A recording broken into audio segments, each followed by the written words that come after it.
नमस्कार, मैं हूं नफीस अहमद और आप देख रहे हैं न्यूज़ 9 लाइव टीवी। खबर उत्तर प्रदेश के जनपद सीतापुर से है, जहां कस्बा तंबोर से करीब 3 किलोमीटर की दूरी पर बसे देवढ़ेडी गांव के रहने वाले डॉक्टर मेहताब आलम का बुधवार की देर शाम लखनऊ के आइकॉन हॉस्पिटल में इलाज के दौरान निधन हो गया और उनके निधन की खबर आते ही नगर समेत पूरा क्षेत्र शोक में डूब गया। वहीं उनका अंतिम संस्कार कस्बा तंबोर के ईदगाह कब्रिस्तान में किया गया, जहां नेताओं समेत हजारों की संख्या में लोगों ने पहुंचकर उन्हें श्रद्धांजलि दी। दरअसल बीते 10 अक्टूबर को शाम करीब 6 बजे कस्बे के नई बाजार में दो आवारा सांड आपस में लड़ रहे थे।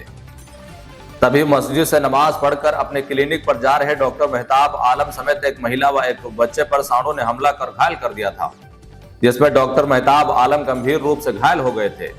जिसके बाद आस पड़ोस के लोगों द्वारा घायल अवस्था में कस्बे के एक प्राइवेट हॉस्पिटल में ले जाया गया था, जहां हालत को नाजुक देखते हुए प्राथमिक उपचार के बाद डॉक्टर ने उन्हें रेफर कर दिया था।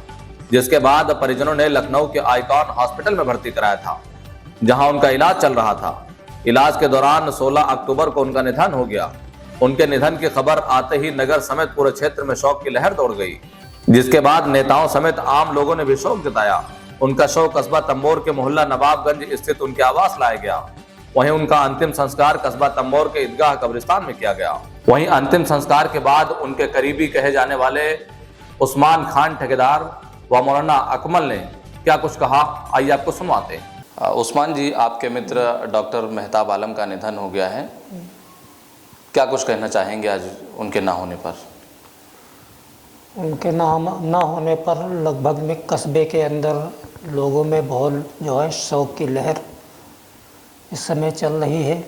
और वैसे हमारे बारे में तो हम दिन भर में एक बार ज़रूर डॉक्टर साहब से मुलाकात करते थे, हम शाम हो या दोपहर, और तो हम एक बार दवाखाने पे जाते ज़रूर थे। अगर 2-3 दिन हम नहीं गए वहाँ पे तो हमसे डॉक्टर साहब पूछते थे कि आप कहाँ थे इतने दिन। हमसे बहुत मोहब्बत करते थे, हमारे ख़ास दोस्त थे। आज सबसे ज़्यादा आपको क्या याद आ रहा है? हम उनका फ़ोटो देखते हैं तो हमको बहुत परेशानी होती है। उनकी मौत का कारण क्या मानते हैं? वो असल में जो ये जानवर कस्बे के अंदर घूम रहे हैं, ये लगभग में 7-8 साल से घूम रहे हैं। अभी तक इसके ऊपर नगर पंचायत की कोई जिम्मेदारी नहीं समझी गई है।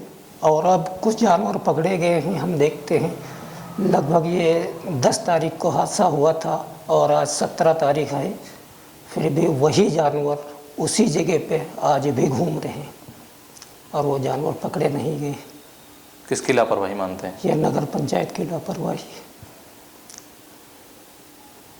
तो इसके लिए क्या कहना चाहेंगे नगर पंचायत प्रशासन से? हम नगर पंचायत प्रशासन से कहना चाहते हैं कि जो कस्बे के अंदर हम जो जानवर हैं इनको पकड़ा जाए ताकि लोग हादसे से बच सकें।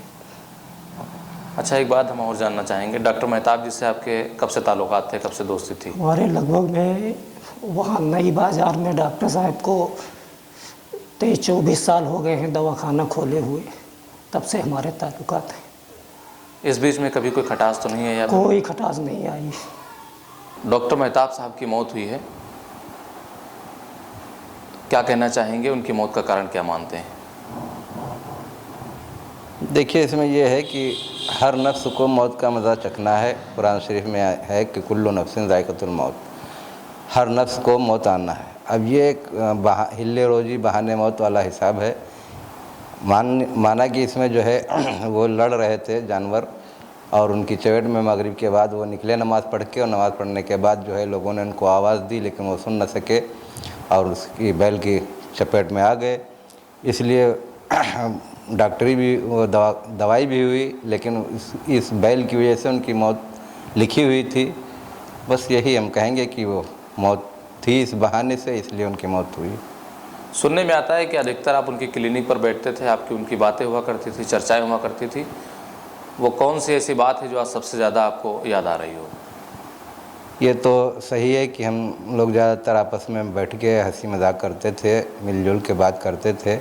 वो बहुत ही खुश मिजाज आदमी थे, खुश अखलाक थे और हमदर्द भी थे लोगों के। और हमारी ज़्यादातर गुफ्तगू होती रहती थी हंसी मजाकिया। तो उनकी एक बात यह है कि वो सबसे मिलके और सबको मिलनसार और एक ही नज़र से देखते थे वो, और किसी के साथ भेदभाव की बात नहीं होती थी। और पेशेंट के साथ भी वो कम से कम रियायत पर पैसे लेते थे, और हम बार बार टोकते थे कि इतने ये कम है पैसे, ये कम है, लेकिन वो कहते थे नहीं, बस जितने हमने ले लिए वही चलेगी। कभी क्या आपने ऐसा सोचा था कि अचानक वो हम सबको अलविदा कहकर चले जाएंगे? नहीं, कभी हमने जीवन में ऐसी कल्पना भी नहीं की थी। और कभी कभी बात होती थी तो हम कहते थे कि हमारी उम्र ज़्यादा है तो हम पहले जा सकते हैं, लेकिन वो तो अभी जवानी ही में थे, हमसे बहुत छोटे थे। लेकिन मसलहत खुदा की, उनकी ज़िंदगी पूरी हो गई थी, इसलिए वो चले गए। आखिरी मुलाकात आपकी उनकी कब हुई थी? उस दिन भी हुई थी जिस दिन ये हादसा हुआ, तो उस दिन भी ज़ोहर में हमारी मुलाकात हुई थी। उस दिन क्या बातचीत हुई थी? बातचीत कोई नहीं हुई थी, बस नमाज़ पढ़ने के लिए हमने कहा चलिए, न कहा कि यहाँ चलिए आते हैं, बस बातचीत तो नहीं हुई थी उस दिन कोई। और इससे पहले बातचीत होती रहती थी, काफ़ी बातें होती थी, लेकिन उस दिन कोई बात नहीं हुई थी।